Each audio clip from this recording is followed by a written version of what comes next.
Okay, so in this part we will go ahead and look at getting ProPresenter set up for our slides on the computer. I'll go down here to ProPresenter and open that. And then, seems there's a version available. I'll hit remind me later for now. This software is basically like PowerPoint on steroids is how I like to explain it.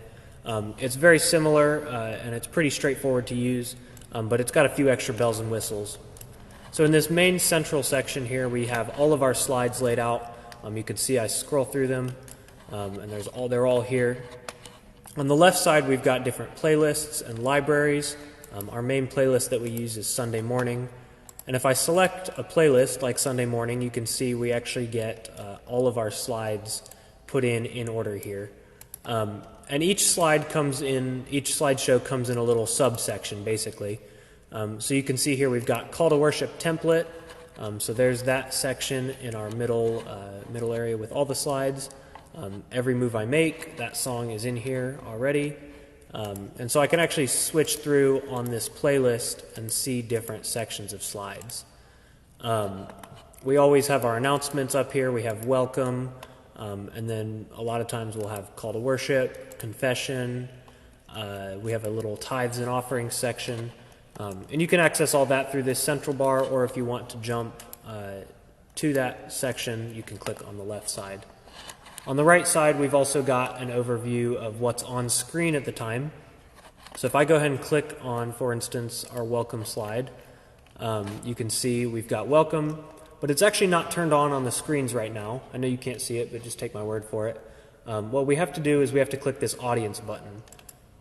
And when we click that, it turns green, and now everything is on screen on the different TVs in the sanctuary. So as I tab through, you can see this changes. If I go black, it's black. If I go to the call to worship, it shows up. You can also see this section turns red. I can clear all by pressing that X, or I can just clear the text. One thing I feel I didn't explain well enough here is that the vertical red bar clears the full slide. The smaller icons to the right of that bar clear certain elements from the slides.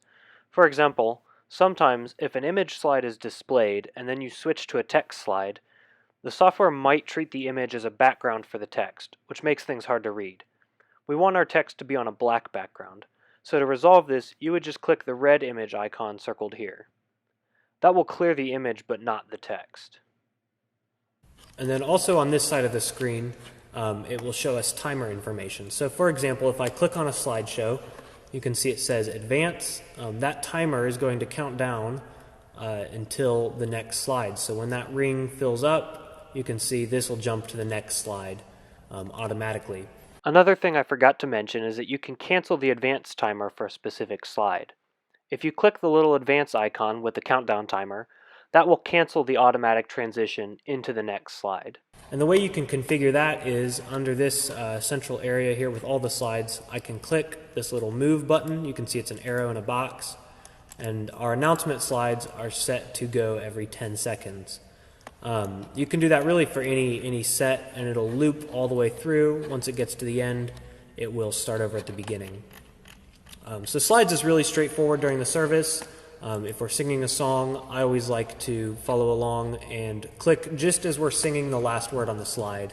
And that way we give the audience just a little bit more of a advance notice for whatever the next slide is going to be. That way they can see what the next words are. If you're clicking right as they start singing them, you're not going to be able to follow along as easily. So for example, in this song, Saved by Grace, the last line is, "The life that I have is by your grace." And instead of going after that, I'm going to click on maybe your or grace. So the life that I have is by your click grace. And that way, as they sing it, they can just kind of have a heads up for what the next slide is going to be. People aren't getting lost. It's pretty straightforward. Like I said, we're just clicking through on slides. You can clear stuff over on this side of the screen. If it's a timed slide, you can cancel the advance just by clicking on it. The other thing I think that's useful is we can put in videos.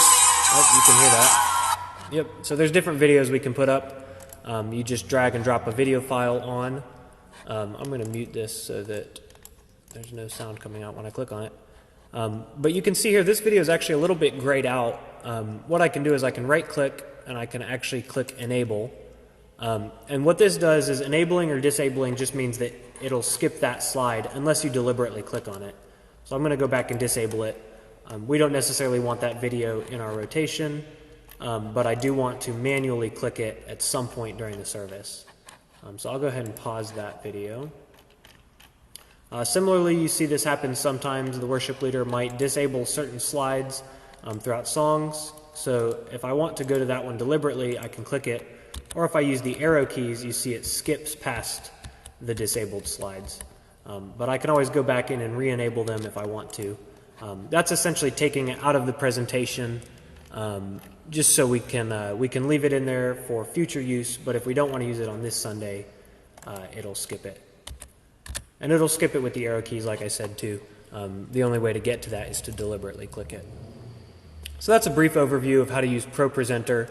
A lot of times what I'll do is at the end of the service, I'll go ahead and turn off that green audience light, and that'll put the New City Eastlake logo back up on our TVs. That's the default image for the TVs.